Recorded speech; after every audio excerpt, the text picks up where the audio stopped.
Halo, selamat datang di Rejo Sari Channel. Saya Saiful Ansori.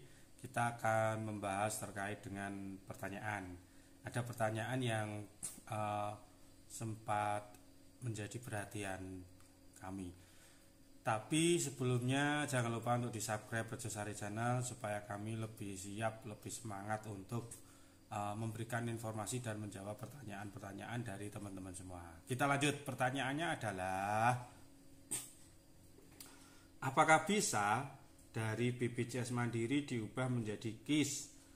Soalnya dulu terpaksa kita pakai, sialnya beberapa kali masukkan data tidak pernah keluar. Sedang kami betul-betul tidak mampu untuk bayar. Mohon penjelasannya. Ini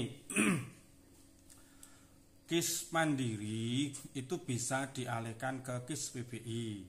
Ada beberapa syarat yang harus dipenuhi.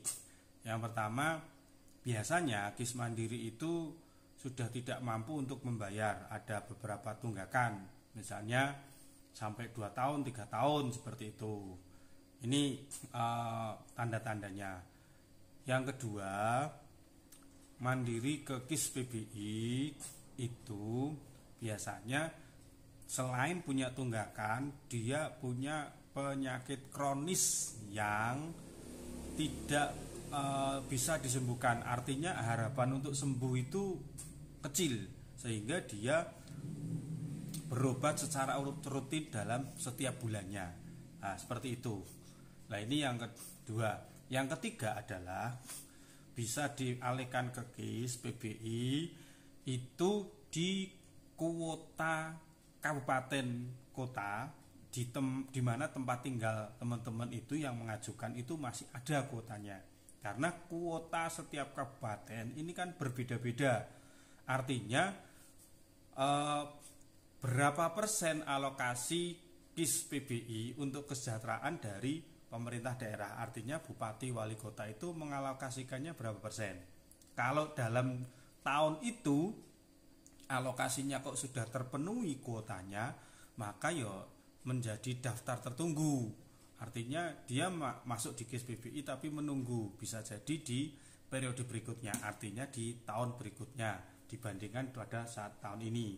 Itu yang ketiga atau keempat ya. Yang keempat begini, biasanya kalau yang punya penyakit kronis itu langsung bisa tertolong, akan tetapi dia tidak masuk di DTKS. Artinya dia KIS non DTKS. Kalau KIS non DTKS ini biasanya berlakunya hanya sementara. Artinya paling 3 bulan, paling mentok itu 6 bulan.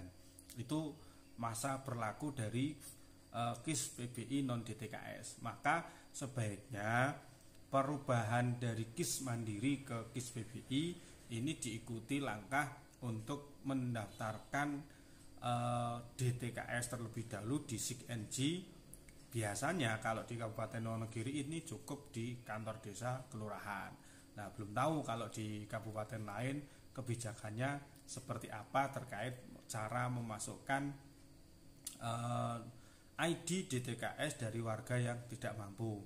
Prosesnya pun tidak sebentar, ada proses penjaringan dari RT, kemudian ada persetujuan dari musyawarah dusun, kemudian pengajuan musyawarah desa. Nanti musyawarah desa diputuskan siapa-siapa yang berhak untuk bisa masuk di DTKS, data terpadu kesejahteraan sosial. Karena itu kan milik Kemensos, Kementerian Sosial, yang kemudian di desa itu diberikan kewenangan untuk bisa memasukkan warganya yang memang layak untuk masuk di DTKS. Seperti itu ya jawabannya terkait dengan KIS Mandiri ke KIS PBI. Jadi tidak serta-merta langsung bisa diterima oleh pemerintah desa. Nah, pemerintah desa dengan memandang warganya ini kan berbagai macam.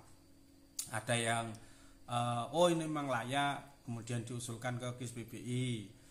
Kalau kuotanya ada diajukan, kalau tidak ya berarti kuotanya kuota tunggu, artinya di tahun berikutnya. Atau kemudian ada juga warga yang membutuhkan akan tetapi sebenarnya dia mampu untuk membayar di KIS Mandiri. Lah ini kan berbagai banyak pertimbangan-pertimbangan yang harus dilihat mungkin kalau oleh pemerintah desa, kelurahan.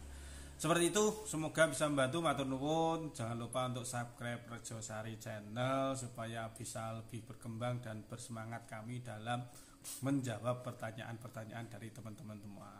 Wassalamualaikum warahmatullahi wabarakatuh.